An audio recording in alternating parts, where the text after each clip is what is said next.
বুদ্ধ ধর্মপদে এই কথাটা বলেছেন, পুয়ংস পুরিস কায়রা কায়রা তেনা পুনা পুনাং তম হি সান্দার কায়রাতা সুখ পুয়াসা উচ্ছায়ু।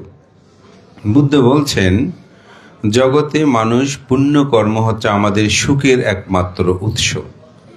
তাই পুণ্যকর্ম যেন আমরা বারবার সম্পাদন করি, কারণ জগতে সকল মানুষ সুখ চায়। তো পুণ্য মানে কি? কুশল কর্ম। তো বুদ্ধ 10 প্রকার কুশল কর্মের কথা বলেছেন। সে 10 প্রকার কুশল কর্ম কি? দান, শীল, ভাবনা, সেবা, সম্মান, পুণ্যদান, পুণ্য অনুমোদন, ধর্মশ্রবণ, ধর্মদেশের আয়োজন, দৃষ্টি ঋজু। আজকে যে এখানে যে তালিকা আপনারা দেখছেন, এখানে এই 10বিধ কর্মের অনেকগুলো বিষয় এখানে সন্নিবেশিত আছে। তো সেই সবগুলো বিষয় যদি আলোচনা করি অনেক সময় লাগবে, তবু আমি একটু একটু করে বলতে যাই। যেমন সঙ্গদান, অষ্টপরিষ্কার দান এবং বুদ্ধ প্রতিবিম্ব দান। বুদ্ধ প্রতিবিম্ব দান সম্পর্কে ত্রিপিটক সাহিত্যে উল্লেখ আছে, ইয় বুধি রুক্ষাং রূপেতি ইয় পাব্বাজ্জিত নার ইয় বুদ্ধ বিম্ব পাটিট্টাসি দুভং বুদ্ধ ভাবিষ্যতি।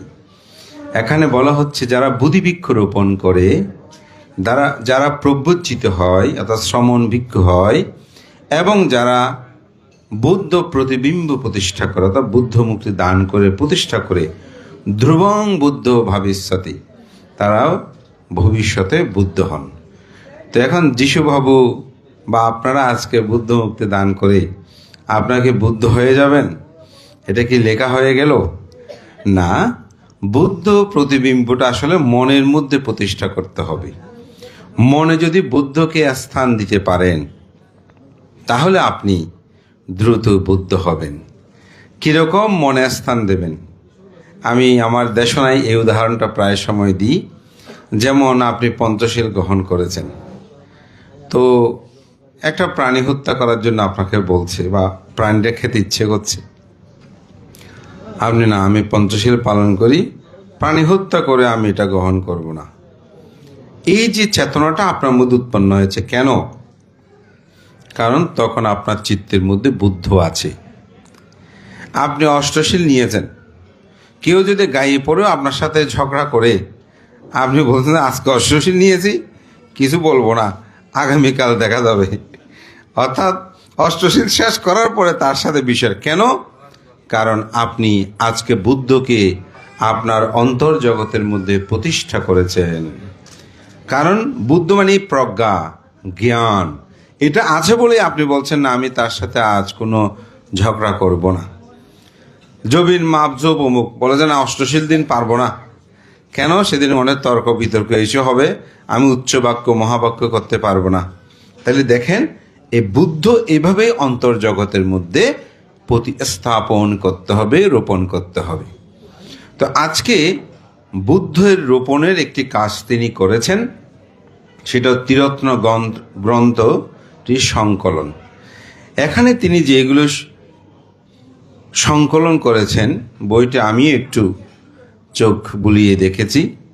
এখানে বুদ্ধের সময়কালীন ত্রিপিটক শাস্ত্রীয় বিষয়, সমসাময়িক ভাবনা, সামাজিক ধর্মীয় প্রেক্ষাপট, বিহার সমাজ, এগুলো নিয়ে এখানে অনেকগুলো আর্টিকেল, প্রবন্ধ এখানে একসাথে সংকলন করা হয়েছে, যেটি আমাদের আগামী প্রজন্মের জন্য অতীব গুরুত্ববহ।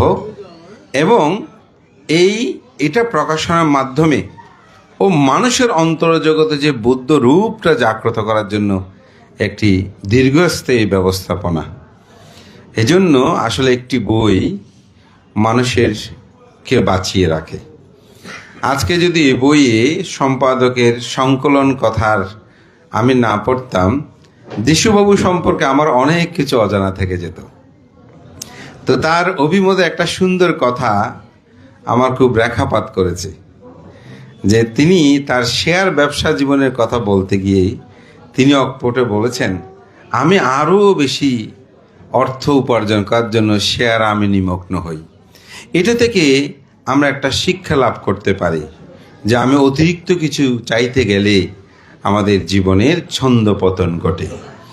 এই বিষয়গুলো মানুষের আত্মজীবনীতে অনেকে আমরা লিখতে চাই না। আমরা দেখবেন যে কোনো বই লিখলে তিনি অত্যন্ত সম্ভ্রান্ত পরিবারের ছিলেন। আমি যত প্রান্তের বই পড়লাম, জীবনী পড়লাম, সবাই উচ্চবংশীয় সম্ভ্রান্ত, গরিব দরিদ্র একটু দেখি না। কিন্তু আপনি যখন বিদেশি বইগুলো পড়বেন, দেখবেন ওদের জীবনীতে কখন ওরা বলবা ভেড়া ছিল, ভেড়া চালাতো, অথবা কৃষিকাজ করত, অথবা তিনি, আমরা যেটাকে জারর সন্তান বলি, আমি জারর সন্তান ছিলাম। আজকে যে আমরা মোবাইল ব্যবহার করছি, এই মোবাইলের যিনি সৃষ্টি করেছেন স্টিভ জবস, যিনি অ্যাপেল কোম্পানির ফাউন্ডার ছিলেন। আজকে যে আমরা কম্পিউটারের ফ্রন্টগুলো দেখছি, যেটা আমরা এখন ব্যবহার করছি, এগুলো তিনি সৃষ্টি করেছেন। স্টিভ জবস তার স্ট্যানফোর্ড বিশ্ববিদ্যালয়ে তার একটি অভিভাষণে তিনি বলেছেন, অকপটে বলছেন, আমার মায়ের বিয়ে হওয়ার পূর্বে আমার জন্ম হয়েছিল, তাই আমাকে একজনকে দত্তক দিচ্ছেন।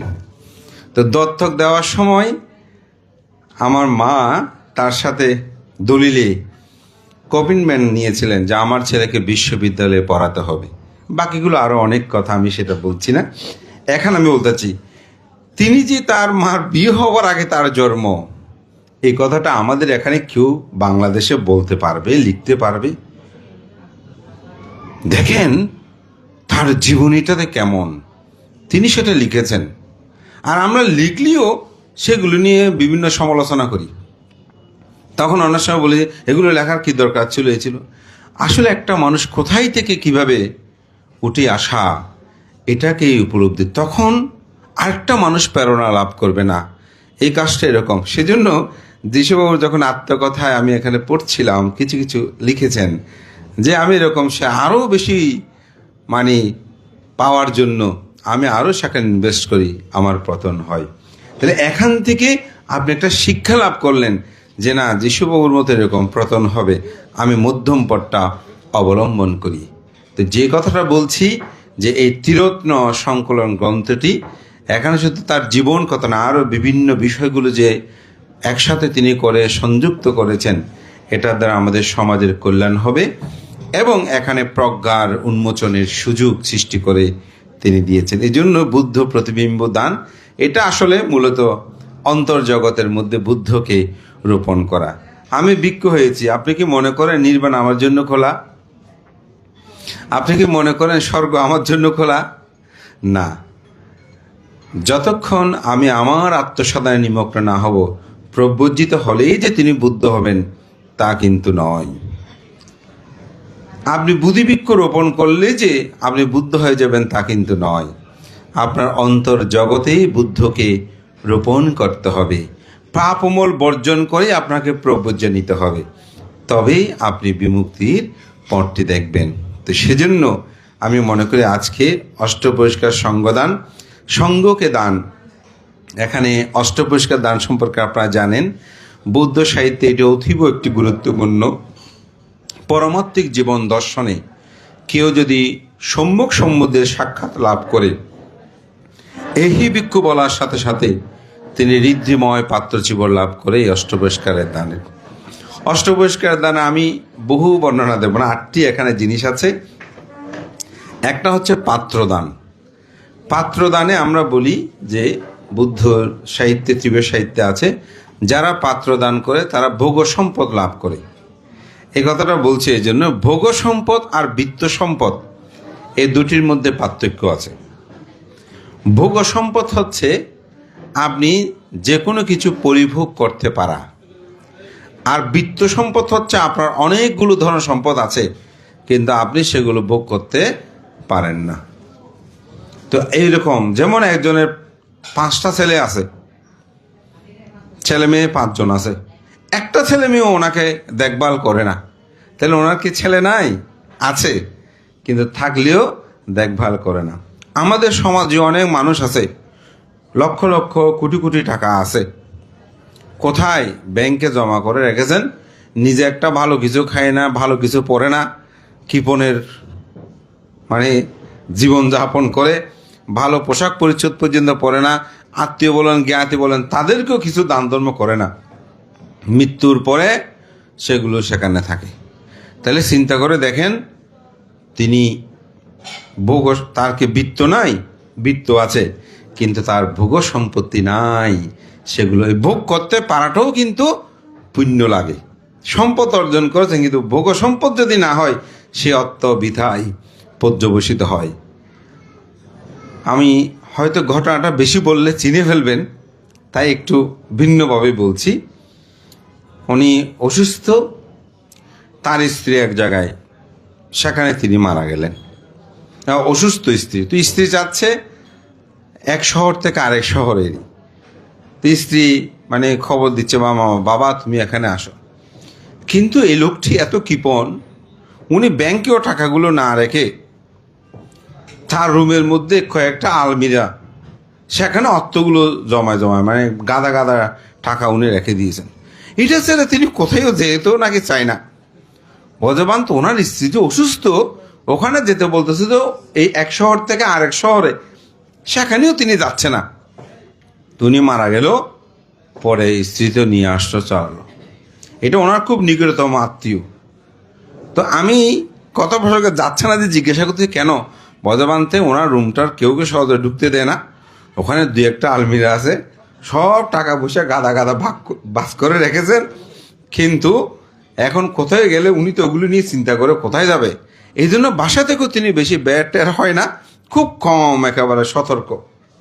তো দেখেন, ঠিক স্ত্রী মারা যাওয়ার সম্ভবত কিছুদিনের পরে, আমি একটু ঘুরিয়ে বলছি মানে যাতে বোঝানো যায় মানুষটাকে, সমাজ একটু তারা পরিচিত তো হয়তো চিনে ফেলবেন সেই জন্য। তো দেখা গেল কিছুদিনের পরে তিনিও মারা গেলেন। তা আমার মনে মনে প্রশ্ন আসছে যে এখন এই সম্পদগুলো কোথায়? তিনি কি সাথে নিয়ে যেতে পেরেছেন? পান। এই জন্য ভোগ ও সম্পদটাও কিন্তু যথাযথভাবে ভোগ করবেন। যার যেরকম আছে সেরকমভাবে সেটাকে ব্যবহার করবেন। বুদ্ধ এটা নিয়ম দিয়েছেন যে আপনার সম্পদকে 4টি ভাগে ভাগ করবেন, 2 ভাগ খরচ করবেন, 1 ভাগ মানুষকে আপদ বিপদের জন্য 1 ভাগ জমা রাখবেন, আরেক ভাগ আপনি মানুষের জন্য, ভিক্ষু সংঘের জন্য, ধর্মের জন্য, পুণ্যের জন্য আপনি দান করবেন। তখন এই দানের সম্পদটা যথার্থ ভোগ সম্পদ হয়। যেমন এখানে ত্রিচিবর আছে, এই যে চিবর আছে, আমরা চিবর দান করলে মানুষের কি হয়? সুশ্রী হয়। সুশ্রী মানে কি? রং সাদা নয়। সুশ্রী বলতে আমরা অনেক সময় বলছি মানুষটা খুব সুন্দর। আসলে এই সুন্দর দেখে কি মানুষকে সুশ্রী বলা যায়? সুশ্রী বলতে তিনি কালো হোক, কিন্তু তাকে দেখলে শ্রদ্ধা লাগে, সম্মান করতে ইচ্ছে করে, মায়া লাগে, মমতা উৎপন্ন হয়, করুণা ভাব জাগ্রত হয়, মৈত্রীভাব জাগ্রত হয়। এটাই হচ্ছে সুশ্রী। কিছু মানুষ আছে রং কালো, তাই না? কিন্তু দেখলে মনে হয় যে ভান্তি উনি কালো হলেও খুব শ্রদ্ধা লাগে, মায়া লাগে, আদর লাগে। আমরা এটা বলি না? এইটাই হচ্ছে আসলে সুশ্রিতার মহত্বতা। এটাই এখানে রং সাদা কালো দিয়ে আসলে তা নয়। এটা আমরা অনেকেই উপলব্ধি করতে পারি না। তো এই জন্য এই সুই সুতা দান করে তারা তীক্ষ্ণ বুদ্ধি হয়, কটিবর্ণী দান করে দীর্ঘে লাভ করে, যারা ক্ষুর দান করে প্রজ্ঞাবান হয়, যে কোনো অল্প বললেও সেটা বুঝে নিতে পারে। কিছু মানুষ তো সব ভেঙে ভেঙে বলতে হয়, আর কিছু আছে যে একটু বললে সে সব কিছু বুঝে না। আমার বিহার একটা ছোট ছেলে আছে, আমি একটু ইশারা দিলে সে খুব দ্রুত বুঝতে পারে, আর একটাকে ডেকে এনে বললেও সে বুঝে উঠতে পারে না। তো এখানে হচ্ছে প্রজ্ঞা। এটা যারা জল ছাঁকনি দান করে তারা নির্মল দেহের অধিকারী হয়। এই জন্য আজকে এখানে অষ্টপরিষ্কার সঙ্গদান, সঙ্গকে দান, এটা একদিকে যেমন মহান বুদ্ধের শাসন, ধর্মকায়াকে যারা প্রচার প্রসারে নিবেদিত কর্ম সম্পাদন করছেন, সেই ক্ষেত্রে এই দানের মাধ্যমে একটি সঙ্গকে আপনি পূজা করলেন। আমাদেরকে যেমন আজকে অন্ন দান করলেন, বস্ত্র মানে চিবর দান করলেন, আমাদেরকে খাদ্যবর্জ্য লেও আপনার দান করেন, আমরা এটা লাভ করেছি। আমরা তো আর চাকরি বাকরি কিছু করি না। এই দানের মাধ্যমে আমার জীবন জীবিকা নির্বাহ হয়। আমরা সাহিত্য, ধর্ম চর্চা, গবেষণা এগুলো আমাদের করার সুযোগ হয়। এই জন্য সঙ্গকে দান। এবং আজকে আমি বাংলাদেশ সংঘ ভিক্ষু মহাসভার পক্ষ থেকে আমি কৃতজ্ঞতা জানিয়ে আশীর্বাদ পুণ্যদান করছি। আমাদের যিশুবাবু, আমাদের তিনি বিধিতে কাজ করেন, সেখানেও আমাদের প্রকাশনার বিভিন্ন কাজকর্ম করি। তো ওখানে গিয়ে বসলাম যে আজকে চট্টগ্রাম বুদ্ধ মন্দিরে যাচ্ছি, এখন বলে দেবান তো অফিসটা একটু আপনারা তাড়াতাড়ি ঠিক করেন। আমি তো হ্যাঁ আমরা চিন্তা করছি, আসলে এখনো টেবিল এইসব কোনো কিছু তো নাই, সব কিছু। হঠাৎ ওনার চেতন উৎপন্ন হলো এবং সেখানে আমাদের উপাসক আজকে যিনি উপস্থাপক তিনিও সেখানে উপস্থিত ছিলেন। হঠাৎ ওখানে ঘোষণা করে দিলাম, বলছে ভান্তে ঠিক আছে ভান্তে আমাদের আমিও ভান্তে ওখানে 50,000 টাকা দান করবো, আপনার চেয়ার এসে সব নিয়ে আসেন। তো আমাদের জিনাংশুবাবু সহ সবাই আমরা সেখানে সাধুবাদ দিলাম এবং সাথে সাথে তিনি বলছেন ভান্তে অনুষ্ঠান যখন যেটা হবে ওখানে আপনি হয়তো এখন আপনি যা করেন করে ফেলেন।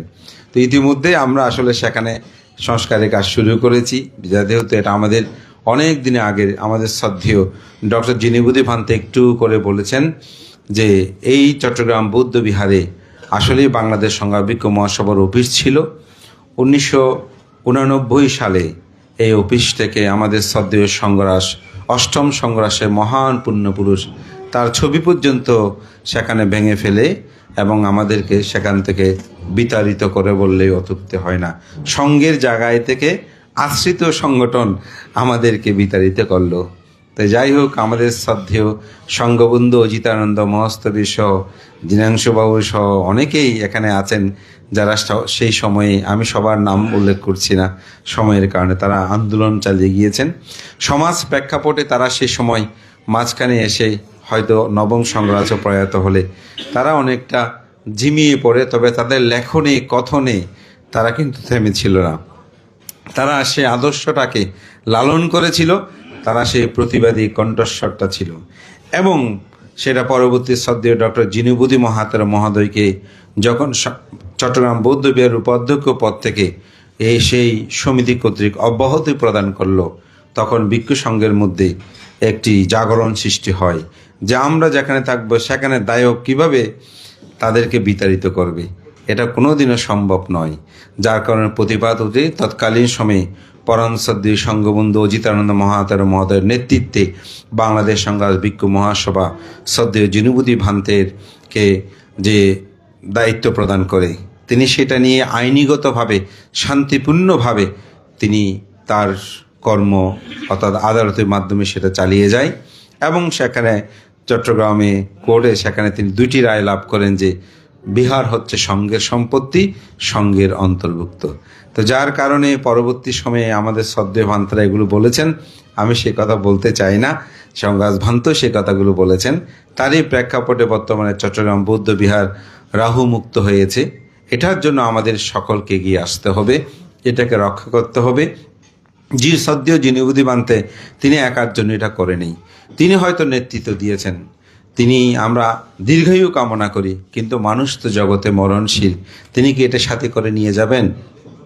আমি মনে করি এটা আমাদের সচেতন যারা দায়ক আছেন, ভিক্ষু আছেন, আমাদের সকলের উচিত এটাকে রক্ষা করার জন্য এগিয়ে আসা। সেখানের একজন অন্যতম যিশু বড়ুয়া রাজু, তিনি তার লেখনীতে কথনে এটা নিয়ে শুধু আজকে নয়, আজকে সুদীর্ঘ প্রায় আমার জানা মতো 7-8 বছরের অধিককাল সময় তিনি সব সময় লিখতেন, তিনি সব সময় প্রতিবাদী হতেন, সব সময় তিনি কথা বলতেন এবং সেটা তিনি নেতৃত্ব দিয়েছেন। তো যার কারণে তিনি তার প্রাণ জগতে এবং যে সংঘের প্রতি তার যে আন্তরিকতা সৃষ্টি হয়েছে সেটার মাধ্যমে আমি মনে করি তিনি আজকে সংঘের এই অফিসের জন্য তিনি শ্রদ্ধাদান দিয়ে আমাদেরকে কৃতার্থ করেছেন। আমি তার এবং তার পরিবারের নিরোগ দীর্ঘ জীবন কামনায় আশীর্বাদ ও পুণ্যদান করছি এবং সাথে সাথে সংঘকে দান, সেটা কথাই আজকে এখানে আমি সে কথাটা বললাম এবং ফাউন্ডেশনের উদ্যোগে আজকে মহামান্য সংঘরাজ এবং শ্রদ্ধেয় জিনুবুদি ভান্তে এবং আমাকেও তারা সংবর্ধিত করেছেন। তো মহাকারুণিক তথাগত বুদ্ধ বলেন, পূজা কো লাভাতে পূজা, বন্দা কো পাটি বন্দানা, এও সাকিত্তিংসা প্রাপ্যতি, এও মিথ্যানাং নাদুপতি। যারা পূজনীয় ব্যক্তির পূজা করে, গৌরব করে, সম্মান করে, তারা প্রতি পূজা প্রতি সম্মান লাভ করে। আপনি অপরকে যদি সম্মান করেন, আপনি সম্মান লাভ করবেন। আপনি যদি অপরকে অপমান করেন, আপনি অপমানিত হবেন। এটা জীবনের প্রতিটি ক্ষেত্রে আপনি উপলব্ধি করবেন। তা আমি মনে করি যিশুবাবু আজকে মহামান্য সংঘরাজকে পূজার মাধ্যমে, গুণীজনকে পূজার মাধ্যমে তিনি প্রতিপূজার বীজ তিনি রোপণ করেছেন। তাই অপরকে সম্মান করবেন, শ্রদ্ধা করবেন, গৌরব করবেন, প্রত্যুত্থান করবেন। তো সেই জন্য দশবিধ কুশলের মধ্যে একটা আছে না, সেবা সম্মান। এই সেবা সম্মানগুলো আজকে এখানে আমি মনে করি সংযুক্ত হয়ে মহান সংঘকে এই পূজাকর্ম সম্পাদন করছেন। ত্রিরত্ন সংকলন মোড়ক উন্মোচন, আমি এটা বলেছি ইতিমধ্যেই, এটা যে গুরুত্ববহতা এবং আমাদের প্রিয় বুদ্ধিও সে বিষয়ে আলোচনা করেছেন। এবং যিশুবাবু কিন্তু একটি অসাধারণ কর্ম করার আজকে প্রত্যয় তিনি ব্যক্ত করে, যে যিশু সঙ্গীতা ঋদ্ধিমান ফাউন্ডেশন, এটা তিনি প্রতিষ্ঠা করা আজকে শুভ উদ্বোধন করেছেন। তা আমি যতটুকু জেনেছি, তার জীবনের লব্ধ অর্জিত সম্পদ তিনি তার কিছু অংশ তিনি সমাজ জাতির কল্যাণে নিবেদিত হয়ে কাজ করার জন্য এই ফাউন্ডেশনটি গঠন করেছেন। তো যিশুবাবু হয়তো এখন একটু বাইরে, উনি থাকলে খুব ভালো লাগতো, তবুও আপনারা একটু বলবেন। সেটা হচ্ছে, সেই কথাটা হচ্ছে, ফাউন্ডেশনটা যদি তিনি ব্যক্তিগতভাবে তার এককভাবেই তিনি পরিচালনা করে, তাহলে তিনি মরার সাথে সাথে সেটা চলে যাবে। আর সেটাতে যদি কয়েকজন ওনার বিশ্বস্ত যারা সমাজদরদী দায়ক ভিক্ষু সমন্বয় সাধন করে একটি ফাউন্ডেশনটাকে সেভাবে সার্বজনীনভাবে প্রতিষ্ঠা করে যায়, তাহলে সেটা দীর্ঘকাল বেঁচে থাকবে। নয়তো হয় কি, আমি বিহার কেন্দ্রিক বলি, মা বাবা পানি ঢেলে দান করে দিয়েছে, এখন মা বাবা মৃত্যুবরণ করলো, ওই সন্তান, অবজাত সন্তান, আমি বেশি কথা বলবো না, ওইভাবে বলছি না, সে অবজাত সন্তান জায়গা সম্পদগুলো বলে যেগুলো আমাদের পৈতৃক, এগুলো বলে বেচা বিক্রি করে ফেলে। তো সেজন্য আগামী প্রজন্ম যেন আমার বলে দাবি না করতে। এখন হয়তো আমাদের যিশুবাবুর ছেলে ভালো আছে, কিন্তু নাতি ফুতি যদি ভালো না হয়, তখন সে বলবে এটা তো আমাদের, তখন সেটা বেশি স্থায়িত্ব এটা কিন্তু হবে না। তো স্থায়িত্ব করতে হলে এটা সত্য ত্যাগ করে দিয়ে যেতে হবে। আমাদের বাংলাদেশে একটা বিশাল ফান্ড, সেটা নিয়ে আমি খুব চিন্তায় আছি এখন, যে আসলে এটা এখন কি হবে। কারণ ওখানে এত বেশি আপনজন আত্মকেন্দ্রিক হয়েছে, এটাকে সামনে এগিয়ে নেওয়াটা কঠিন। যিনি করেছেন তিনি মহৎ চিন্তা করেছেন, কিন্তু আমরা যারা দায়িত্বে আছি সে মহৎ চিন্তাটাকে আসলে আমরা সেভাবে প্রতিপালন করতে পারবো কিনা আমি সন্দেহ করি। এই জন্য দান যখন আমি করেছি, ফাউন্ডেশন করেছি, সব নিয়ন্ত্রণ যেন আমার উপর না থাকে, সেটা যাকে যেভাবে দেওয়ার আছে সেভাবে যেন আমরা প্রদান করে ফেলি। তো আমার কথা আর দীর্ঘই করব না, প্রত্যেকটা বিষয় নিয়ে হয়তো আলোচনা করার সুযোগ এখানে সময় আর নেই, আমি অনেকক্ষণ বলেছি। তো সর্বশেষ আমি যে কথাটা বলবো, যে তিনি একটি গৃহপ্রবেশ এবং আত্মীয় স্বজন, যে তিনি গৃহপ্রবেশটার কথা একটু বলি। আমাদের সবার জীবনে একটি স্বপ্ন থাকে যে আমরা একটু ভালো খাবার খাবো, আমাদের স্বপ্ন থাকে ভালো কাপড় চোপড় পরবো, একটা ভালো ঘর তৈরি করবো। এগুলো মানুষের জীবনের স্বপ্ন। এই জন্য বলে, দুটো ডাল ভাত খেতে পারলে, একটু কাপড় চোপড় পরতে পারলে, মানে একটা থাকার মতো জায়গা থাকলে আমাদের শেষ, এই আশীর্বাদটা করবেন, তাই না? এটা আমরা সবাই বলি। তো যিশুবাবুর এখন সে সব কিছু আছে, কিন্তু তাতে যেন অহংকার জন্ম না নেই, তাতে যেন আমিত্ববোধ জন্ম না নেই।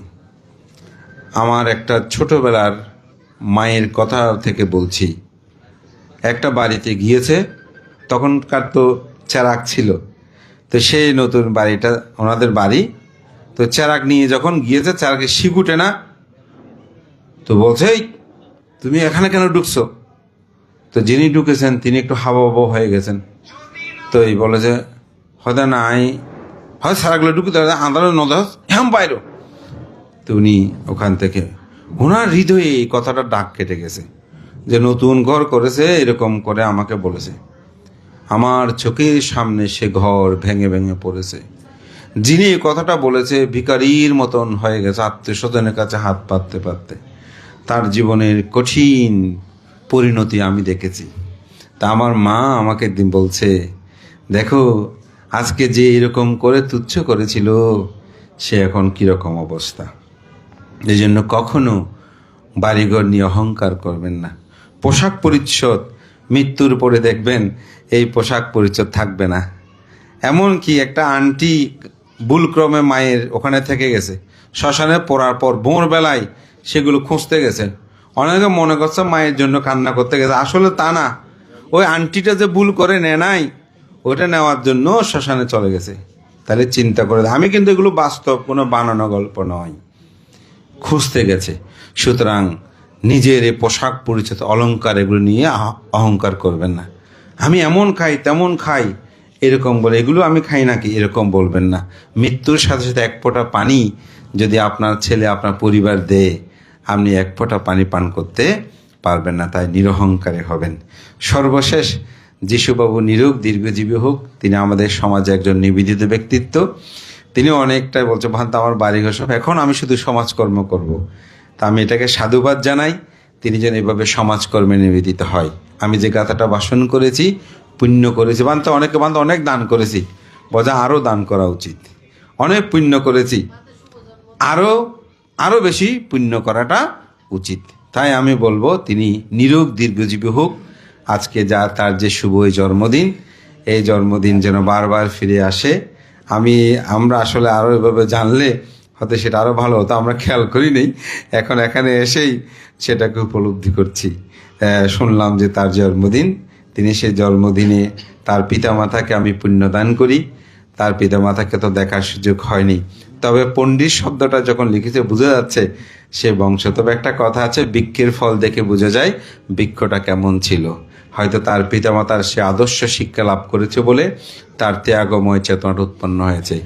আমরা মহাকারণিক তথাগত বুদ্ধের বেশান্তর জাতকটা দেখি, যে বেশান্তর কুমার হয়ে তিনি যখন জন্মগ্রহণ করেন, তখন তিনি জন্মগ্রহণের সাথে সাথে বলেছিলেন, মা আমাকে কিছু দাও, আমি দান দেব। এই সংস্কারগুলো মানুষ ছোটবেলা থেকে উৎপন্ন হতে হয়। তিনি সেটা উৎপন্ন হয়েছেন বলে আজকে এরকম পুণ্যকর্ম সম্পাদন করছেন। শ্রদ্ধেয় সভাপতি প্রমুখ ও সঙ্গের প্রতি বন্দনা জানিয়ে আপনাদের সকলের উত্তরোত্তর শ্রীবৃদ্ধি কামনা করে যিশু সঙ্গীতা ঋদ্ধিমান ফাউন্ডেশন আজকে যে শুভ উদ্বোধন, এটি দীর্ঘায়ু হোক এবং যিশুবাবু ও তার পরিবার পরিজন, তার স্ত্রী সহ তারা সকল দীর্ঘ জীবন লাভ করুক, এই আশীর্বাদ পুণ্যদান করে আবারও আমার ব্যক্তিগত পক্ষ থেকে এবং বাংলাদেশ সংবাদ ভিক্ষু মহাসভার পক্ষ থেকে পুণ্যদান করে আমার নাতি দীর্ঘ ধর্মকথা এখানেই শেষ করছি। জগতের সকল প্রাণী সুখী হোক। সাধু সাধু সাধু। এবার সংক্ষিপ্ত আলোচনায় আসছেন চট্টগ্রাম বৌদ্ধবিহারের আবাসিক ভিক্ষু সুদেশ, আমাদের আলোচিত সজ্জন ডক্টর সুমন প্রিয় মহাস্তবের মহোদয়।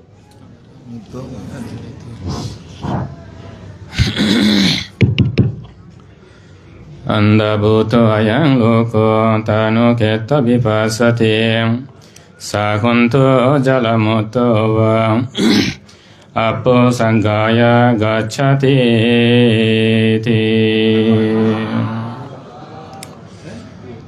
আমাদের সঙ্গদরদি ধর্মপ্রাণ উপাসক যিশু বড়ুয়া এবং যিশু সঙ্গীতা ঋদ্ধিমান ফাউন্ডেশন কর্তৃক আজকে মহা সাড়ম্বরে মহান ভিক্ষু সংঘকে আহ্বানের মধ্য দিয়ে এবং জ্ঞাতি মিত্রকে আহ্বানের মধ্য দিয়ে মহান অষ্টপরিষ্কার সময়ের সঙ্গদান অনুষ্ঠান, ত্রিরত্ন গ্রন্থের মোড়ক উন্মোচন সহ বহুবিধ আদর্শ উদ্দেশ্য নিয়ে এবং জন্মদিনকে উদযাপন করতে গিয়ে সুন্দর ব্যবস্থাপনা করা হয়েছে। আজকের এই পুণ্যময় অনুষ্ঠানে উপস্থিত পরম পূজ্য বাংলাদেশি বৌদ্ধদের সর্বোচ্চ ধর্মীয় গুরু মহামান্য সংঘরাজ বান্তে সহ সভাপতি এবং বিশেষ অতিথি প্রধান সদ্ধর্মদেশক সহ মাননীয় ভিক্ষু সংঘ, পুণ্যার্থী উপাসক উপাসিকা মণ্ডলী, প্রারম্ভে মহান সংঘের প্রতি বিনম্র চিত্তে গভীর শ্রদ্ধা বন্দনা অভিবাদন জ্ঞাপন করছি। সকলের প্রতি মৈত্রী প্রীতি শুভেচ্ছা আশীর্বাদ জ্ঞাপন করছি। Happy birthday to Mr. Jishu Borua. We are very happy to celebrate this auspicious occasion and auspicious day. Wish you peace, prosperity and happiness. আমরা তার সর্বাঙ্গীন জয়মঙ্গল কামনা করছি। ইতিমধ্যেই মহামান্য সংঘরাজ বান্তি সহ পরম পূজনীয় ডক্টর জিনপতি মহাস্তবীর মহোদয় সহ এস লোকশ্রী মহাস্তবীর মহোদয় সহ গুরুত্বপূর্ণ সদ্ধর্ম দেশনা এখানে উপস্থাপন করেছেন। কথাকে দীর্ঘায়িত করব না। আজকে অত্যন্ত গুরুত্বপূর্ণ একটি গ্রন্থ এখানে মোড়ক উন্মোচন করেছেন মহান সংঘ কর্তৃক, যার নামকরণ করা হয়েছে ত্রিরণ্য। ত্রিরণ্য বলতেই আমরা বুঝি বুদ্ধরণ্য, ধর্মরণ্য এবং সংঘরণ্য। তো বলা হয়েছে, বুদ্ধে শরণাগত নরকে ন যায়, নরলোক পরিহরি দেবলোক পায়। ধর্মে শরণাগত নরকে ন যায়, নরলোক পরিহরি দেবলোক পায়। সঙ্গে শরণাগত নরকে ন যায়, নরলোক পরিহরি দেবলোক পায়। তাই আমরা সচেতন ধার্মিক মানুষ মাত্রই দেবলোক, ব্রহ্মলোক, অন্তিমে নির্বাণ প্রত্যাশা করে থাকি। তবে তাই আমাদেরকে বুদ্ধের অগুণ বাসন করে, ধর্মের অগুণ বাসন করে, সঙ্গের অগুণ বাসন করে কেউ কখনো দেবলোক, ব্রহ্মলোক কিংবা ঊর্ধ্বলোক কামনা করতে পারেন না। যারা বুদ্ধের অগুণ বাসন করেন, ধর্মের অগুণ বাসন করেন, সঙ্গের অগুণ বাসন করেন, পিতা মাতা গুরু আচার্যগণের প্রতি অশ্রদ্ধা ও গৌরব প্রদর্শন করে থাকেন, তারা মৃত্যুর পর চারি অপায়ে গিয়ে দুঃখ ভোগ করে থাকেন। ইহজীবনীও নিন্দিত হয় এবং পরজীবনেও নিন্দিত হয়। তাই আমরা বুদ্ধের শিক্ষায় শিক্ষিত হয়ে আমরা পঞ্চগুণের প্রতি প্রসন্ন চিত্তানয়ন করে মানবীয় জীবনে নন্দিত জীবন লাভ করতে প্রয়াসী হই। আজকে যারা এই সুন্দর আয়োজন করেছেন, আমরা দেখতেই পাচ্ছি তাদের বুদ্ধগত প্রাণ, ধর্মগত প্রাণ, সঙ্গগত প্রাণ, জ্ঞাতি বাৎসল্য চেতনা, পিতা মাতা গুরু আচার্যগণের প্রতি তাদের যে শ্রদ্ধা, ভক্তি, গৌরব প্রদর্শন সত্যিই প্রশংসনীয়। সমাজ, সদ্ধর্ম, জাতির কল্যাণে নিবেদিত প্রাণ হয়ে কাজ করে যাচ্ছেন। তাদের এই সুন্দর মনোচেতনাকে আমি সাধুবাদ জানাই, অভিনন্দন জানাই। সকলের জয়মঙ্গল কামনা করে কথাকে দীর্ঘায়িত না করে আমার সদ্ধর্ম কথা এখানে উপসংহার করছি। জগতের সকল প্রাণী সুখী হোক।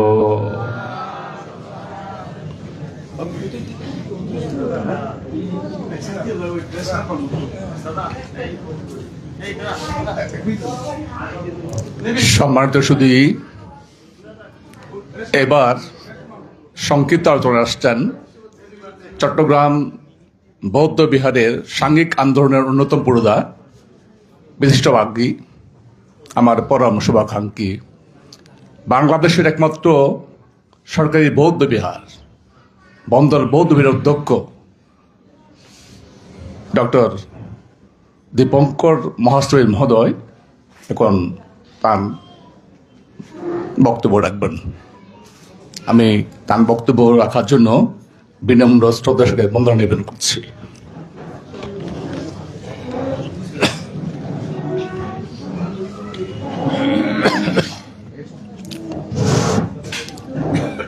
হত্তা সায়াতো পদা সায়াতো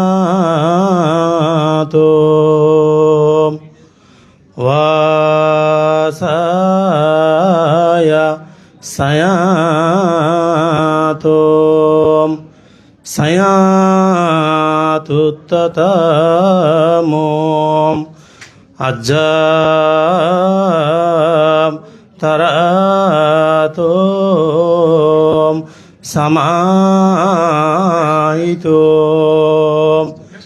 एको संतासितो तमहं भिक्खु एतेनं सस्सवज्जीनं ओतु ते जयमङ्गलन्ति।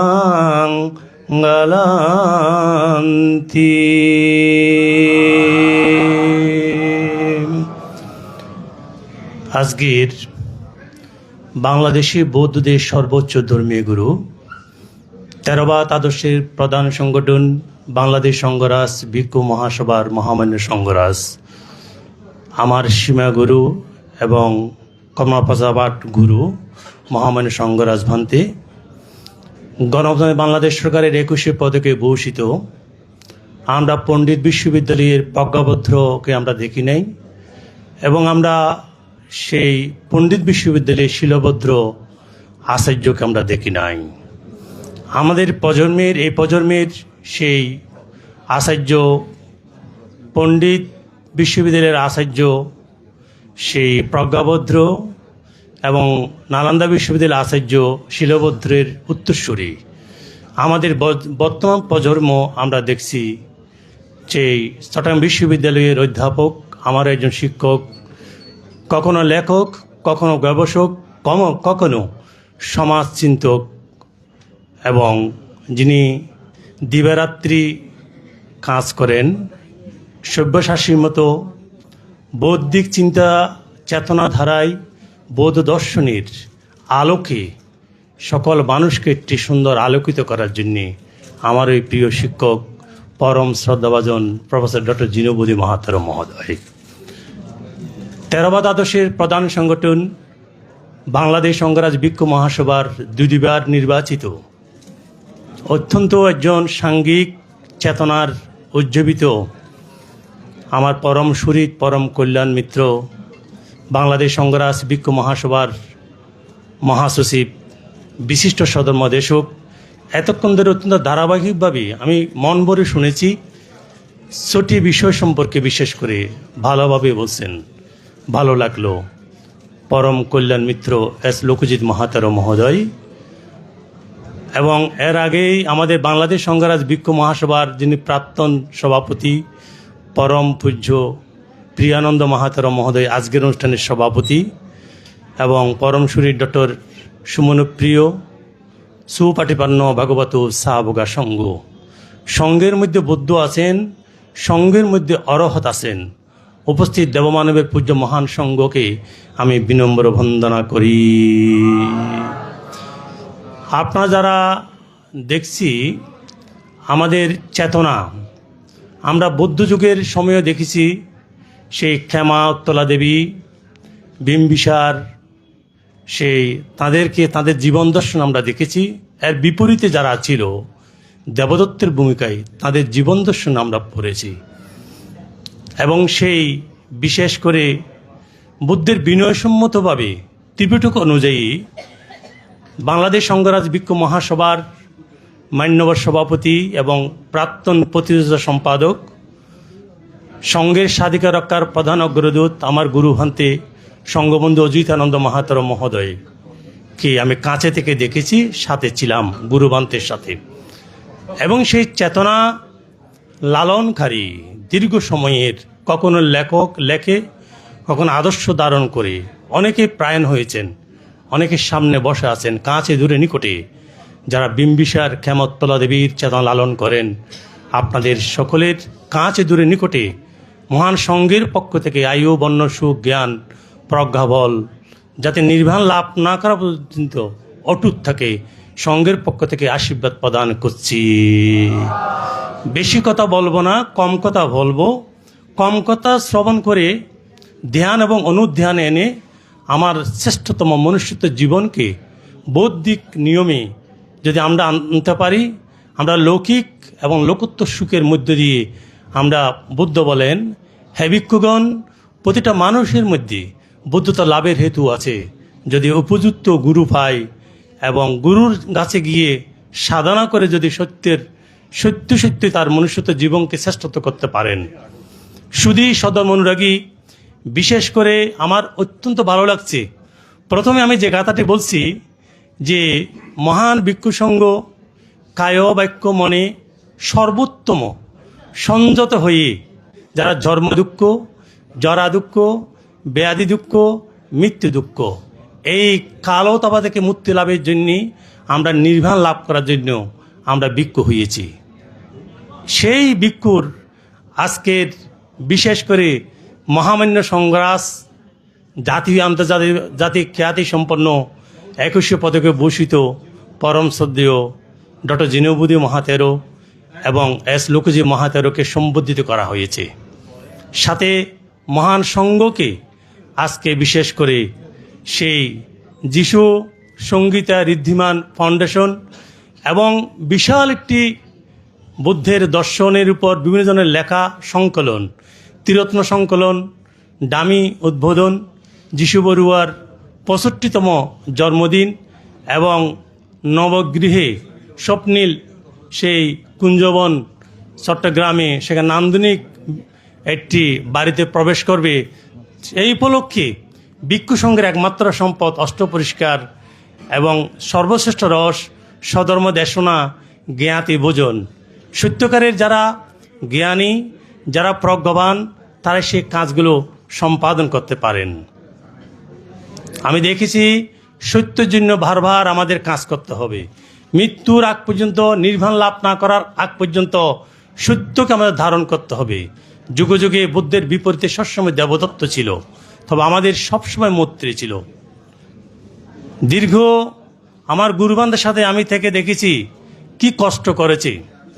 আজকে সেই আমাদের অষ্টম সঙ্গরাজ, যিনি হিন্দুর ঘরে জন্মগ্রহণ করলে তিনি বঙ্কিমকে হার মানাতেন, যে লেখাগুলো দেখলে সেই গ্রামের, নানুপুর গ্রামের কৃতি ব্যক্তিত্ব, এবং যিনি বুদ্ধের বিনয়সম্মতভাবে বিহার পরিচালিত হোক।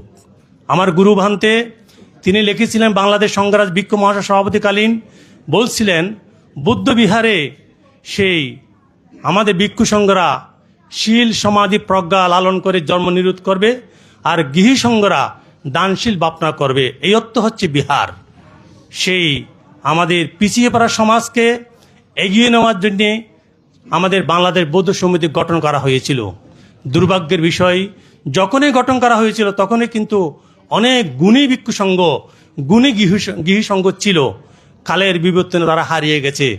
সেই বাংলাদেশ বৌদ্ধ সমিতি কালের বিবর্তনে অন্ধকারে ডুবিয়ে গেছে, যার কারণে আমাদের 21 পদক প্রাপ্ত আন্তর্জাতিক খ্যাতিসম্পন্ন একজন বৌদ্ধ ভিক্ষু, আমি প্রথমে বলছিলাম সেই পণ্ডিত বিশ্ববিদ্যালয়ের যিনি আচার্য প্রজ্ঞাভদ্র, এবং তাঁর ছাত্র নালন্দা বিশ্ববিদ্যালয়ের আচার্য বাঙালি শিলভদ্রের আমরা দেখি নাই, কিন্তু আমাদের সাক্ষাৎ পেয়েছি আমাদের পরম শ্রদ্ধেয় ডক্টর জিনুবুদ্দীন মহাদেরও। বাংলাদেশের অত্যন্ত খ্যাতি সাহিত্যিক ডক্টর মাহবুল হক বলেছিলেন, শ্রদ্ধেয় ভান্তের যে 8 তারিখ ঘটনার পর যখন ভান্তের সঙ্গে আমরা গিয়েছিলাম সেখানে ওনার বাসভবনে, উনি বললেন যে পৃথিবীর মধ্যে সর্বোত্তম বৌদ্ধ ভিক্ষু হচ্ছে বিশুদ্ধি মানুষ। কিন্তু আজকে অত্যন্ত দুঃখের বিষয় হচ্ছে, এই চট্টগ্রাম থেকে পণ্ডিত বিশ্ববিদ্যালয় সারা বিশ্বের মানুষ শিক্ষা গ্রহণ করতে এসেছিল, সেখানে আচার্য ছিল বৌদ্ধ ভিক্ষু। কিন্তু আজকে চট্টগ্রামের সেই যারা জাতির দায়িত্ব নিয়েছিল বৌদ্ধ সমিতি, তারার কাছে চট্টগ্রাম বৌদ্ধ বিহারে একজন জাতীয় আন্তর্জাতিকভাবে সম্প্রতি 21 পদকে ভূষিত একজন বৌদ্ধ ভিক্ষুকে আঘাত করলো। আমরা চট্টগ্রামবাসী লজ্জিত। ডক্টর মাহবুব হক বলছিলেন, আমরা কোথায় আছি, আমরা কি করি, আমরা সমস্ত ত্যাগ করে তো বৌদ্ধ ভিক্ষু হয়েছি।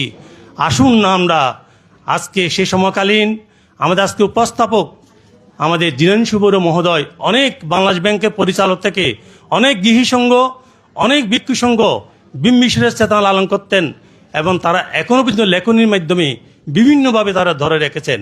অবশ্যই এই ফল ভোগ করবে। এবং আজকে এটাই আমি ভালো লাগছে, যিশু বড়ুয়ার লেখনী এবং সত্যের প্রতি তিনি অবধারিত যেভাবে যেগুলো করেছেন, এই যাবৎ খুবই ভালো লাগলো।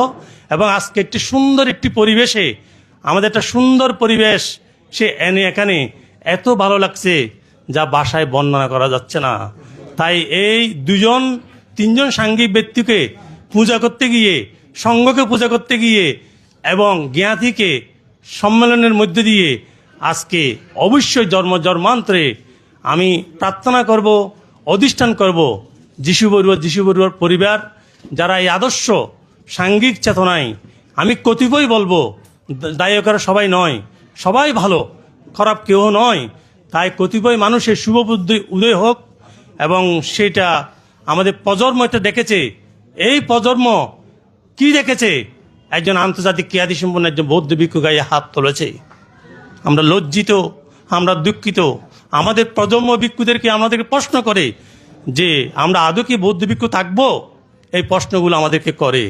আসুন আমরা টুগেদার ড্রিম, একসাথে স্বপ্ন লালন করি, আমরা সেই বিম্বিসার ক্ষমা উৎপলা দেবীর আদর্শকে যদি আমরা লালন করতে পারি, তাহলে আমরা লৌকিক এবং লোকোত্তর জীবন আমরা সুখে থাকতে পারবো। ধারাবাহিকভাবে প্রথম থেকে 5টা পর্যন্ত আমাদের সেই সম্বর্ধিত ব্যক্তি থেকে এবং যিশু সঙ্গীতা, ঋদ্ধিমার ফাউন্ডেশন, ত্রিরত্ন সংকলন, যিশু বড়ুয়ার 65 জন্মদিন, নবগৃহ প্রবেশ, সমস্ত খুব সুন্দর করে আমাদের প্রধান সদর্মদেশক উপস্থাপনা করেছেন। খুব ভালো লেগেছে, এখানে বলার কিছু নেই। আমরা শুনেছি, আমাদের মনে প্রাণে সেটা ধারণ করতে হবে। ধারণ যতদিন আমরা করতে পারবে না, আমরা শুনতেই যদি থাকি, ধারণ করতে না পারলে এই অনুষ্ঠানে আসার সার্থক হবে না। তাই আমার এটাই বলে শেষ করছি, আপনারা জানেন ভারতবর্ষের চন্দ্র অশোক দিন দুপুরে মানুষ হত্যা করতেন। 7 বছরের এবং 7 বছরের নেগ্রদ সমনের দেখা পাইয়ে 7 এবং ছোট্ট একটি গাথা শুনে এই দিন দুপুরে মানুষ হত্যা করতেন। সেটা সেই যিনি অশোক, চন্দ্র অশোক, ধর্ম অশোকে পরিণত হয়ে তিনি ভারতবর্ষকে রিভলিউশন করেছিলেন। বিশ্বকবি রবীন্দ্রনাথ বলেছিলেন, ভারতবর্ষ সেদিনই পরিবর্তন হবে যেদিন 5 জন যুবক যথার্থ বুদ্ধের আদর্শে আদর্শিত হবে, সেদিন ভারতবর্ষ অবশ্যই পরিবর্তন হবে। আসুন, আমরা বেশি মানুষের দরকার নাই, 5 জন মানুষ যদি আমরা আদর্শ লালন করতে পারি, 5 জনের পিছনে হাজার হাজার মানুষ, লাখ লাখ মানুষ, প্রজন্ম টু প্রজন্ম থাকবে। মহান সংঘের বন্দনা জানিয়ে যিশু বড়ুয়ার মতো চেতনা সকলের কাছে আরও উদ্ভাসিত হোক, সেরকম সাধু সংকল্প করে আমার সংক্ষিপ্ত দেশনা এখানেই শেষ করলাম।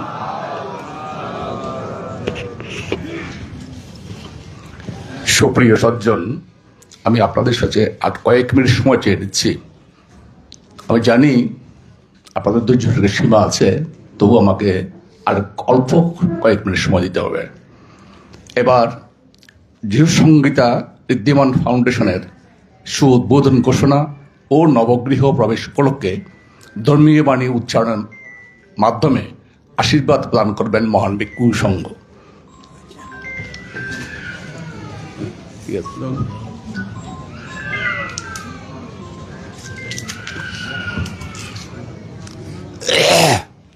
নমো তাস্সা ভগবতো আরহাতো সাম্মা সম্বুদ্ধাস্সা। নমো তাস্সা ভগবতো আরহাতো সাম্মা সম্বুদ্ধাস্সা। নমো তাস্সা ভগবতো আরহাতো সাম্মা সম্বুদ্ধাস্সা। ভবতু সর্বমঙ্গলং রক্ষন্তু সর্বদেবতা। সর্বা বুদ্ধানুভাবেন সদা শুদ্ধি ভবন্তু তে। ভবতু সর্বমঙ্গলং রক্ষন্তু সর্বদেবতা। সর্বা ধম্মানুভাবেন সদা শুদ্ধি ভবন্তু তে। ভবতু সর্বমঙ্গলং রক্ষন্তু সর্বদেবতা। সর্বসঙ্গানুভাবেন সদা শুদ্ধি ভবন্তু তে।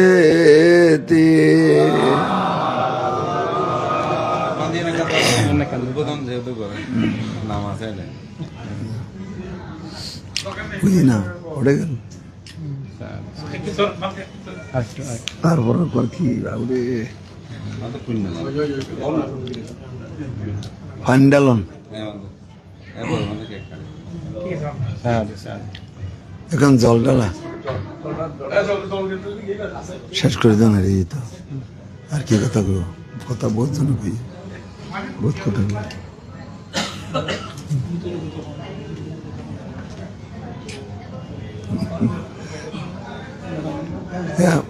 জল ডালি দিতাম, কেক কাটতো না।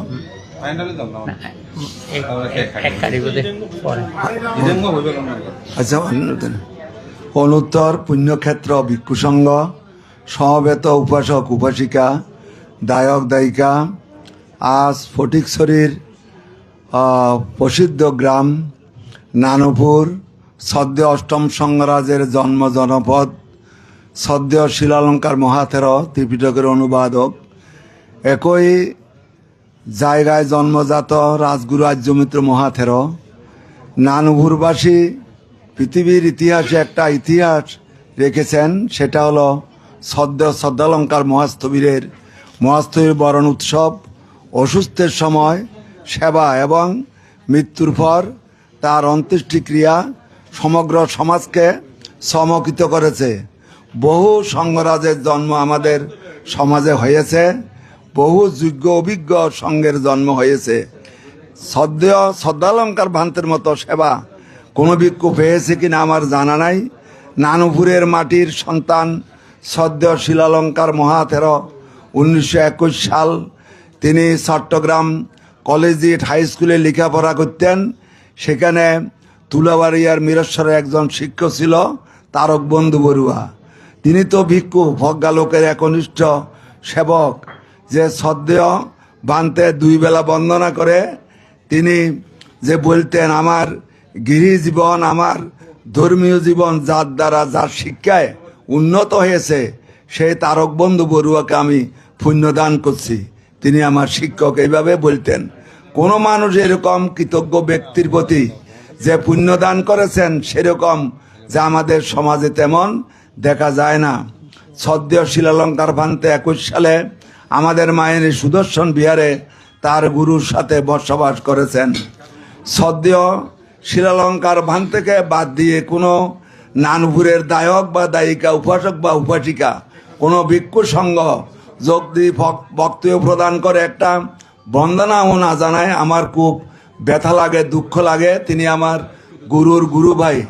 ফটিকছড়ির এই সমৃদ্ধশালী দেশে শিলালঙ্কারের জন্ম, জিনবংশের জন্ম, ধর্মাদারের জন্ম। এই জন্য ফটিকছড়ির মাটিকে আমি প্রণাম জানাই, শ্রদ্ধা করি, ভক্তি করি, বিশ্বাস করি। আজ এই চট্টগ্রাম শহরে যিশুবাবু, যিশু মানে একটা ধর্মের প্রচারক, যে খ্রিস্টান ধর্মের প্রচারক, মা বাবা দাদা দাদি কি নাম রেখেছেন সেই নামের উজ্জ্বলতা প্রকাশ হলো আজকে। তিনি সংঘরাজ যেখানে আসে, যেখানে সংঘরাজ দলের যে যোগ্য ভিক্ষুরা আসেন, সেখানে সংঘরাজ দলের সবাই এখানে উপস্থিত আছেন। তাই তিনি তার 65তম জন্মদিন, তার জন্ম নানুপুরে, এখানে এসে তিনি ভিক্ষু সংঘের কাছে, পরমাত্মীয়গণের কাছে প্রচার করলেন, প্রকাশিত করলেন যে আমাদের লোকজি যে বক্তব্য দিয়েছেন সেটা আমি সর্বত্র বলি, দান ধর্ম যত করবেন, যত অর্থ ব্যয় করবেন সমাজের জন্য, জাতির জন্য, স্বধর্মের জন্য, পুণ্যকর্মের জন্য, কিন্তু এইগুলি সমস্ত যদি অহংকার, মান, গর্ব, গৌরব, অহমিকা থাকে তাহলে ধ্বংস হয়ে যাবে। রাজাও ফকির হয়, ফকিরও রাজা হয়। এটা আত্মবিশ্বাস থাকতে হবে দানের প্রতি, শিলের প্রতি, ভাবনার প্রতি। তাই নিরহংকারে আত্মত্যাগী বৌদ্ধ দায়ক, এখানে যে সমস্ত দায়ক দায়িকা উপস্থিত হয়েছেন, আপনারা সঙ্গের পক্ষে রায় দিবেন সব সময়। যে নন্দনকানন বিহার কেন, প্রায় বিহারে দায়কের সভাপতি, সেক্রেটারির ঠেলায় আমাদের ভিক্ষুরা থাকতে পারে না। ভবিষ্যতে এরকম যোগ্য ভিক্ষু পাবেন না। আজকের দিনে 3 জন ডক্টর এখানে আছেন।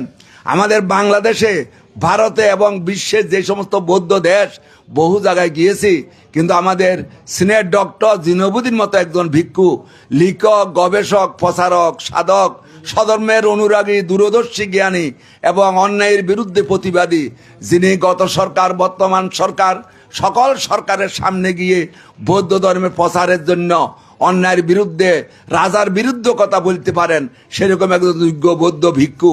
তাকে রক্ষা করা আমাদের দায়িত্ব, কর্তব্য। তিনি অসুস্থ, পূর্ণিমার পরে তিনি ভারতে যাবেন। তার নিরাময় দীর্ঘ জীবন, 100 বৎসর জীবন আমি কামনা করছি। আজ যিনি সঙ্গদরদী, দায়ক দায়িকা, উপাসক উপাসিকা, আপনারা দেখেন কৃষ্টি প্রচার আর বুদ্ধ সমিতি, কৃষ্টি প্রচার ভিক্ষুদেরকে উপরে রাখে। তারা জগতের অনেক কল্যাণ কর্ম করেছে। শ্রদ্ধেয় বিশুদ্ধানন্দ মহাথের বিশ্ববরেণ্য, তার সময়ে, তার পরে, আগে তারা ভিক্ষুকে কি যে দরদ করে দাম দিয়ে থাকে।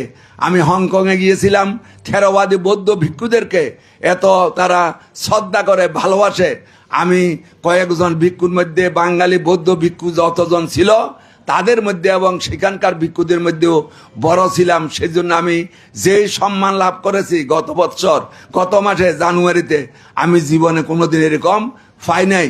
তো ভিক্ষু সম্মানকে, যেখানে সমন সেবক তাদেরকে সেবা করার কথা আছে, সেখানে কিন্তু সকলেই এক কথা বলতে হয়।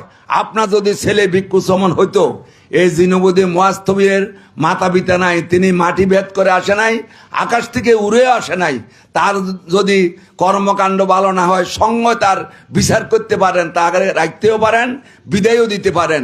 শিক্ষাঙ্গনে যেই শিক্ষার অবদান রেখেছেন, সমগ্র সমাজকে জাতিকে তিনি ঋণী করেছেন, তিনি গর্বিত করেছেন।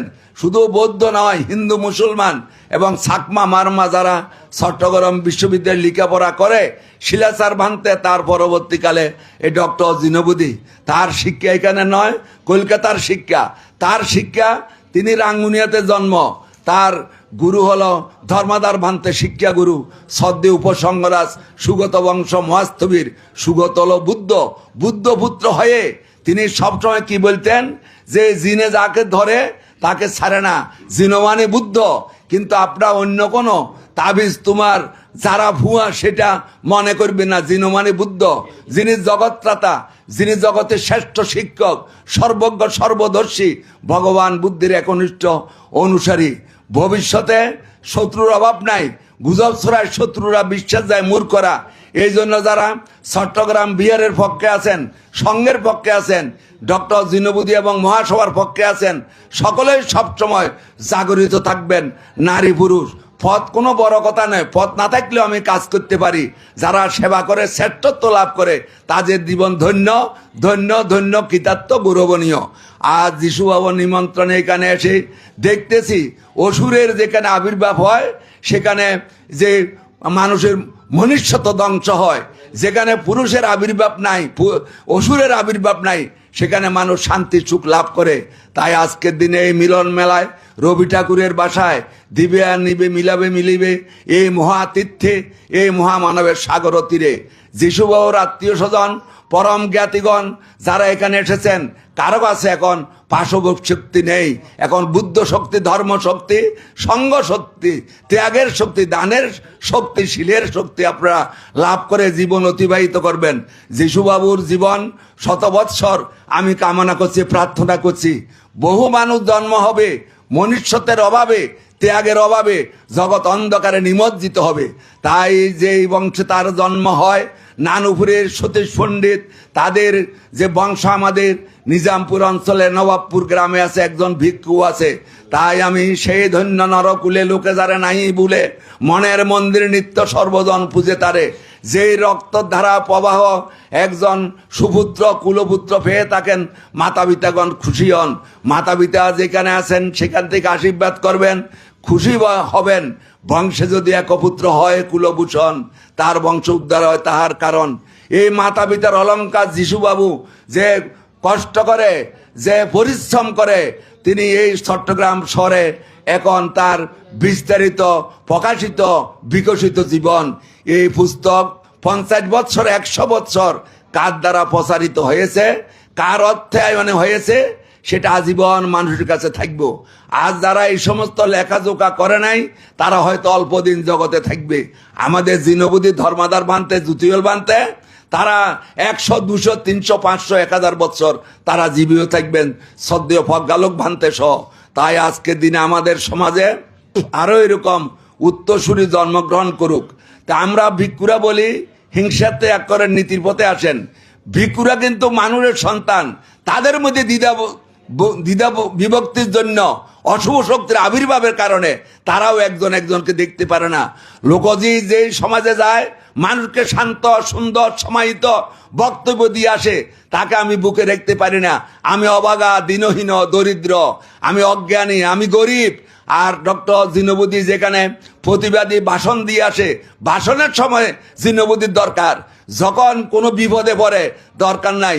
যেই ভিক্ষুরা, যেই গৃহীরা তার কারণে নন্দনকানন বিহারের জন্য, নীতির জন্য যে জেল পর্যন্ত খেটেছেন, জেলে পড়েছেন, তারা যে দুঃসময়ে দুর্দিনের বন্ধু, সুসময়ে অনেকেই বন্ধু বটে হয়, অসময়ে হায় হায় কেউ কারণ হয়। এই জন্য আপনার জীবন যুদ্ধের সত্যের মধ্যে থেকে দুর্দিনে, দুঃসময়ে, ক্রান্তি লগ্নে রক্ষা করবেন এই ব্যক্তিত্বকে। তার কারণে এখানে চট্টগ্রামে এত বিহার ছিল না, নন্দনকানন ছাড়া কোনো বিহার ছিল না, মহাস্তবীর নিকেরও ছিল না। আমার বয়স এখন 74 বছর, তাহলে চট্টগ্রামে তার কারণে অনেক বিহার হয়েছে। তিনি একজন মেজাজি, আত্মত্যাগী বৌদ্ধ ভিক্ষু, প্রতিবাদী বৌদ্ধ ভিক্ষু। তার মেজাজ যেন ধ্বংস হয়, ধ্বংস হয়, ধ্বংস হয়। তার সুন্দর আরাম আয়েশ সমস্ত কিছু ত্যাগ করে কোথায় রাঙ্গুনিয়া, কোথায় চট্টগ্রাম, কোথায় কলকাতা। তার লেখাপড়া আমাদের বাংলাদেশের ফাঁকি ঝুঁকির লেখাপড়া নয়। এই জন্য ধর্মবিনয় যে অভিজ্ঞ ভিক্ষু, তার যে ত্রিপিটকের অনুবাদ যা হয়েছে, অনেক বই পুস্তক বিশ্ববিদ্যালয়ে, কলেজে, হাই স্কুলে, প্রাথমিক বিদ্যালয়ে যে প্রণয়ন করা হয়েছে, শিক্ষার ক্ষেত্রে তিনি কি অবদান রেখেছেন। তাই আমি লোকজিৎ মহাস্তবীর এবং জিনবদী মহাস্তবীর, যাদেরকে আজকে আপনারা অভিনন্দন করেছেন, মহামান্য সংঘরাজ সহ সঙ্গদরদী, সঙ্গের বন্ধু অজিতানন্দ, সঙ্গের বন্ধু শ্রদ্ধেয় বর্তমান সময়ের সংঘরাজ।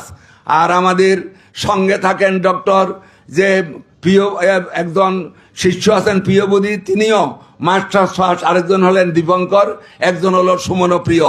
এই সঙ্গের কাছেও সঙ্গকে রক্ষা করার দায়িত্ব কর্তব্য থাকে। আমি আমার রুমে থাকি, সেখান থেকে বাইর হই না, এটা একটা বাহাদুরি। আমার দান ধর্ম যা আছে তা আমি ভোগ করি, এটা বাহাদুরি, অহংকারী। বান্তরা আমাকে গালিগালাজ করবেন, আমি জানি। উপরে আসি বসি থাকে, নিচে কত হুংরা ছোংরা ছাড়াও বড় বড় ভান্তে আসে, মানুষ আসে, ভিক্ষুরা জানে না কখন আসে কখন যায়। সেদিন আমি এসেছিলাম, ভিক্ষুরা লাইন করে উপরে সোয়াইন খাচ্ছেন, দুটা মহিলা সোয়াইন দান করছেন। যে একজন ছেলে, আপনারা জানেন উমপকা সিন্ধু ছেলে রান্না বান্না করেছে, আমি আর দিনবদিন নিচে গিয়েছি। লাইন ধরে ভিক্ষুরা যখন সোয়াইন খাচ্ছিলেন, আমার এত আনন্দ। তখন আমি উপরে যখন উঠছিলাম, যে আমাদের ভিক্ষু সংঘেরা যদি এরকম লাইনের মধ্যে থাকে, নীতির মধ্যে থাকে, শৃঙ্খলার মধ্যে থাকে, কেউ আমাদেরকে ধ্বংস করতে পারবে না। সঙ্গের বিরুদ্ধবাদী হবেন না, জন্ম জন্মান্তরে পুরুষত্ব লাভ করে ভিক্ষু হতে পারবেন না। এই জন্য কায়দার, মনদার, বাকদার শুদ্ধ ছাই। আমাদের ভিক্ষুরা আমাকে উঠে সেখানে খাওয়ার জন্য বলছিল, আমি বলেছি একজন উপাসিকা সোয়াইং এনেছেন, জিনুমুদিয়ার আমি সোয়াইং খেয়েছি, আরো দুইজন দায়ক সোয়াইং খেয়েছে। উপাসক, উপাসিকা, দায়ক, দায়িকা, সব সেতে প্রাণীর মধ্যে মানব সেবা শ্রেষ্ঠ সেবা, প্রাণীর সেবা শ্রেষ্ঠ সেবা। আজকে যিশুবাবুর পরিবারবর্গ, তার মাতা পিতা, তিনি যেই বংশে তার মায়ের জন্ম, পিতার জন্ম, তারা ধন্য ধন্য কৃতার্থ। তারা কোথায় আছেন, কেমন আছেন, যারা আসে নাই, যারা এসেছেন, যারা পরলোকে আছেন, সকলকে পুণ্য দান করছি। শান্ত হে, মুক্ত হে, হে অনন্ত পুণ্য, করুণা গণধরণী তল, কর কলঙ্ক শূন্য, জগতের সকল প্রাণী সুখী হোক। নির্বাণং পরমং সুখং, নির্বাণ পরম সুখ, নির্বাণ পরম শান্তি। এখন আপনারা জল দিলে পুণ্যদান করুন, পুণ্যদান করুন। একটু কৃতজ্ঞতা জানাবেন।